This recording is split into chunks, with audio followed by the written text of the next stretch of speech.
Hello friends, welcome to my channel happy family சமையல். Channel பிடிச்சிருந்துச்சுன்னா like பண்ணுங்கள், share பண்ணுங்கள், சப்ஸ்கிரைப் பண்ணுங்கள், பக்கத்தில் உள்ள பெல் ஐக்கானை கிளிக் பண்ணுங்கள். அப்போ தான் நம்ம போடுற வீடியோ எல்லாமே உடனுக்குடனே உங்களுக்கு நோட்டிஃபிகேஷனில் காட்டும்.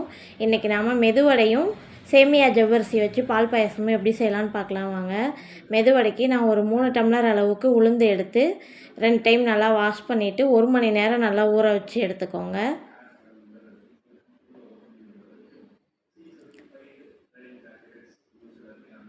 நல்லா 1 மணி நேரம் ஊறினதுக்கப்புறம் மிக்ஸி ஜாரில் பச்சை மிளகா ஒரு 10 பச்சை மிளகா பக்கம் கிள்ளி சேர்த்துக்கோங்க. பொடியாக மேலேயே கட் பண்ணி போடலாம். குழந்தைங்க அந்த மாதிரி போடும்போது நாக்கில் பட்டுச்சுன்னா வடை சாப்பிட மாட்டாங்க. அதுக்காக நான் மிக்சிலேயே போட்டு அரைச்சிக்கிறேன். உப்பு உளுந்து சேர்த்துட்டு உப்பு தேவையான அளவுக்கு சேர்த்துட்டு நல்லா மைய அரைச்சி எடுத்துக்கோங்க. வெங்காயம் 2 வெங்காயம் நல்லா பொடியாக கட் பண்ணி சேர்த்துக்கோங்க. இஞ்சி ஒரு சின்ன துண்டு பொடியாக கட் பண்ணி சேர்த்துக்கோங்க. கருவேப்பிலை கொஞ்சமாக கட் பண்ணி சேர்த்துக்கோங்க. மல்லித்தழை கொஞ்சமாக கட் பண்ணி சேர்த்துக்கோங்க. மிளகு 1 ஸ்பூன் அளவுக்கு மிளகு சேர்த்துக்கோங்க.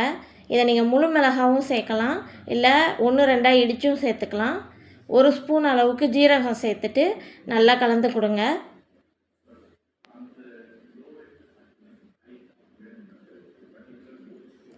உளுந்து இந்த அளவுக்கு நல்லா மாவு நல்லா மெதுன்னு இருக்கணும். அப்போ தான் வடை சாஃப்டாக இருக்கும்.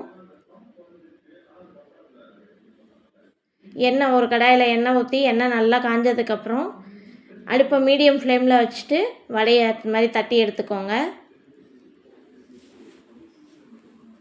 அடுப்பு மீடியம் ஃப்ளேமில் தான் இருக்கணும். ஹை ஃப்ளேமில் இருந்துச்சுன்னா உளுந்து போட்ட உடனே வடை நல்லா செவந்து வந்துடும். ஆனால் உள்ளுக்குள்ளே மாவு வேகாத மாதிரியே இருக்கும்.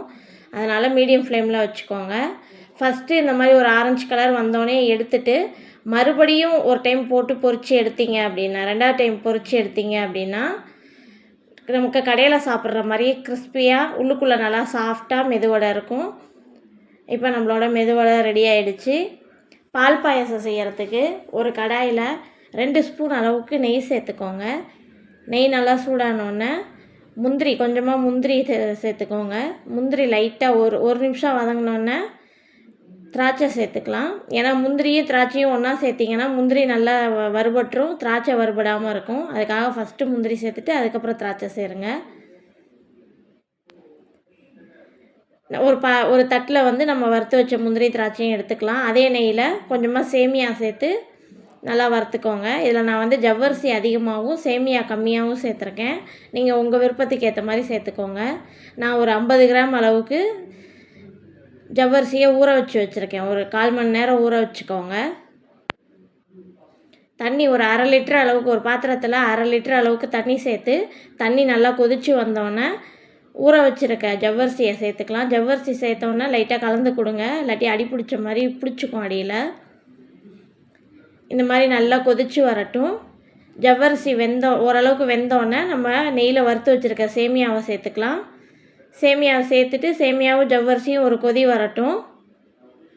சர்க்கரை ஒரு 2 டம்ளர் அளவுக்கு சேர்த்துக்கோங்க.